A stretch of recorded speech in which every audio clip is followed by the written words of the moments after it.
நம்ம தமிழ் சொற்கெழுத்துன்னு பாத்தீங்கன்னா மெய்யெழுத்துக்கள் தான் ஃபர்ஸ்ட் வருது. ஸோ அந்த மெய்யெழுத்துக்கள் என்னென்ன எழுத்துக்கள் அப்படின்றத வாங்க பார்க்கலாம். ஃபர்ஸ்ட் எழுத்து அப்படின்னா என்னன்றத தனியா ஒரு லைனா எழுதியிருக்கேன். ஒளி வடிவம், வரி வடிவம். மொத்தம் எழுத்து அப்படிங்கிறது 2 டைப்ஸா நம்ம இந்த இடத்துல நம்ம படிக்க போறோம். ஒளி வடிவம் அப்படிங்கிறது காதால கேட்கக்கூடிய ஒரு விஷயம். வரி வடிவம் அப்படிங்கிறது நம்ம எழுத்தால எழுதக்கூடிய ஒரு விஷயம். இது எழுத்து கிடையாது, ஆக்சுவலா ஸ்ட்ரோக். ஸ்ட்ரோக் மீனிங் சிம்பிள் வச்சு நம்ம எழுதி காமிக்க போறோம். எந்தெந்ததுக்கு எந்தெந்த ஸ்ட்ரோக் போடணும் அப்படின்றத நம்ம இனி நெக்ஸ்ட் கிளாஸ்ல பார்க்கலாம்.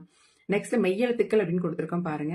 மெய்யெழுத்துக்கள் அப்படின்றது என்னென்ன லெட்டர் அப்படின்னா இக்கு, இங்கு, இச்சு, இஞ்சு, இட்டு, இன்னு, இத்து, இந்து, இப்பு, இம்மு, ஈ, இர், இல், இவ், இல், இல், இர், இன்.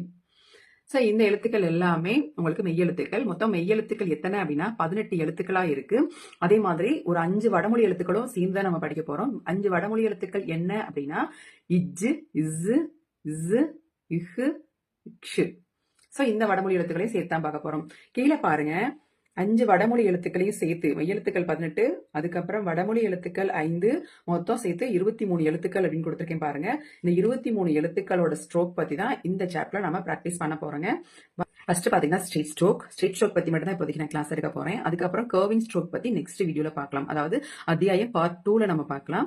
பார்ட் 1ல நம்ம பார்க்கக்கூடிய ஸ்ட்ரோக் அப்படிங்கிறது ஸ்ட்ரெயிட் ஸ்ட்ரோக். நம்ம எழுதும் போது பாத்தீங்கன்னா ஸ்ட்ரோக் ஆனது நமக்கு 2 கோடு இருக்கு இல்லையா, அந்த 2 கோடையும் இப்படி டச் பண்ணி எழுதக்கூடாது.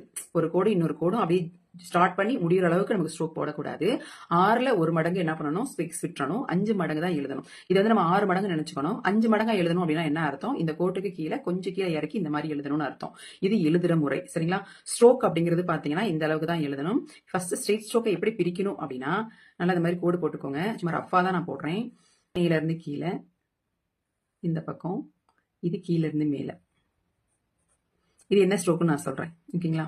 சோ இப்படி ஸ்ட்ரோக் போடுறோம். இந்த ஸ்ட்ரோக்கை நம்ம எந்த மாதிரி ரெப்ரசென்ட் பண்ணுவோம் அப்படின்னா மேல இருந்து கீழே எழுதுறோமா, இந்த ஸ்ட்ரோக்குக்கு பேரு பா, இந்த ஸ்ட்ரோக்குக்கு பேரு டா.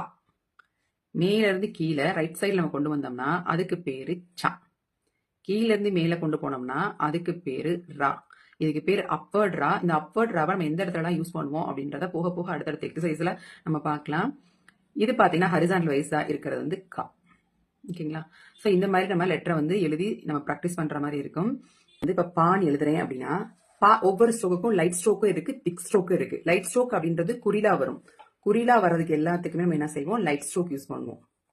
நெடிலா வந்துச்சு அப்படின்னா, உச்சரிப்பு வந்து நெடிலா வந்துச்சு அப்படின்னா நம்ம டார்க் ஹெவி ஸ்ட்ரோக் யூஸ் பண்ணுவோம். லைட்டு ஹெவி அப்படின்னு யூஸ் பண்ணுவோம். திக் ஸ்ட்ரோக், தின் ஸ்ட்ரோக் அப்படின்னு சொல்லலாம்.